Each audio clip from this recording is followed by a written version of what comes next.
The budget. Has the budget really changed the retirement game?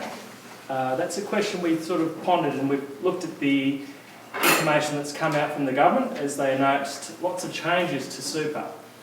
A lot of these changes apply from 7:30 on May the 3rd. So it's actually quite interesting to see how this will pan out. But what are most of us thinking at the moment? Well, not this again. It's just another rehash of the government changing the superannuation legislation. Will the sky fall on our heads? Well, some commentators think it will. Some think that they can't believe what's going on. And some think, well, it looks better as they look more into the detail.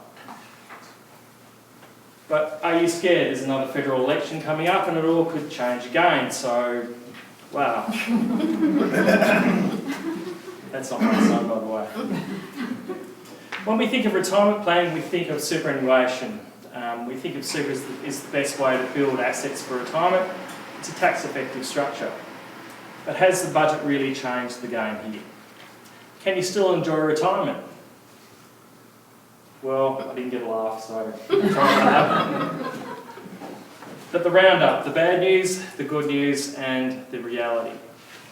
They've changed the contribution rules again, and so now to contribute to super in a tax-effective manner, it's now reduced down to $25,000, and this is for everyone regardless of age. Now they still have until 2017 the ability to contribute at different amounts, but this is the way forward for the government. The good news is nothing changes to 2017, so if you're 50 you can actually contribute up to $35,000. If you're under 50 it's still $30,000. The reality check.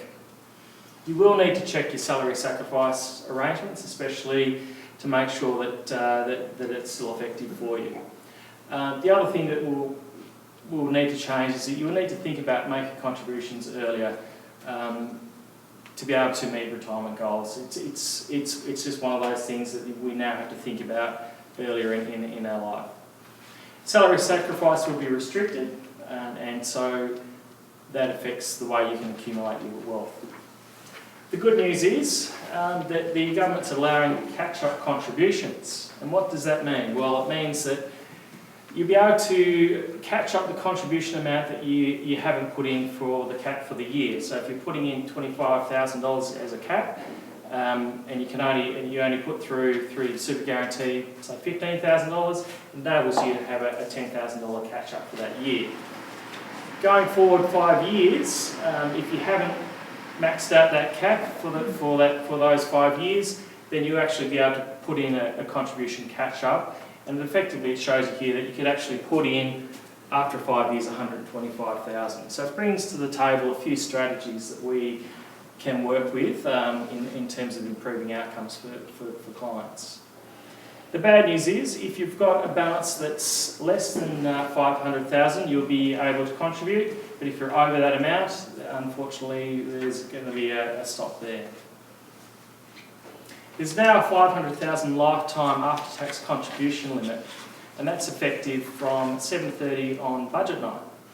Now it replaces the caps that were in place where you could actually contribute up to $180,000 a year in post-tax monies and $540,000 to bring forward 3 years of contributions.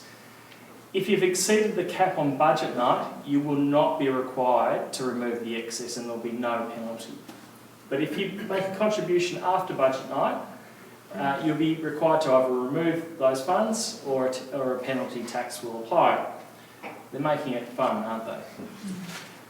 The good news is that they've removed some of the restrictions that they have for the work test. The work test really stops you contributing if you turn 65 and you're not employed in the workforce, meeting the test, you can't contribute.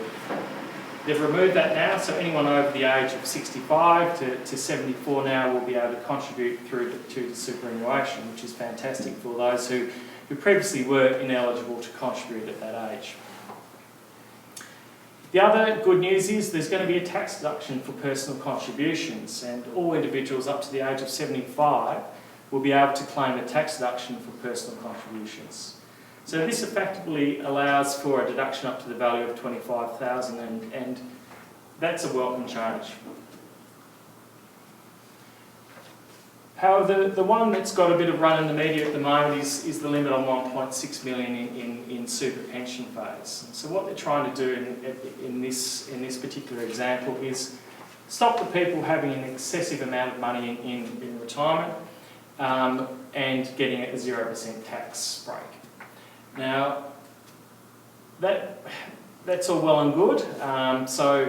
But when we think of it in terms of a couple, it's really, the reality check is it's $3.2 million for a couple, so it's not really that bad. If you've got more than that in it, then you will be paying some tax, but not a lot. And we'll run through that a little bit later. Does your head hurt? But wait, there's more.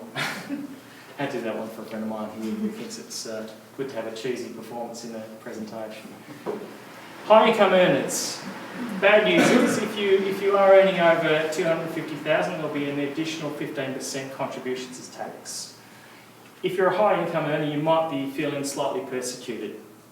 The good news is if you're earning less than $250,000, there is no change in current circumstances. Transition to retirement pensions.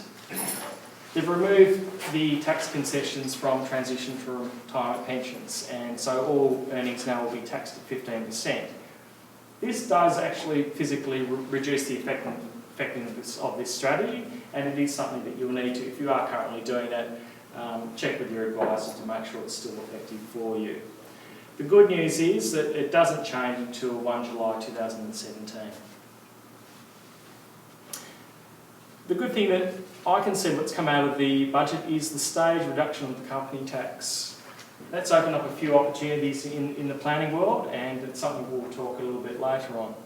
But the company tax rate will be dropping to 25% over the next 10 years, and this applies to small business companies with an aggregated turnover of less than $2 million, and they're taxed at 28.5%. From a planning point of view, it does bring up another structure now that would be relevant in this circumstance.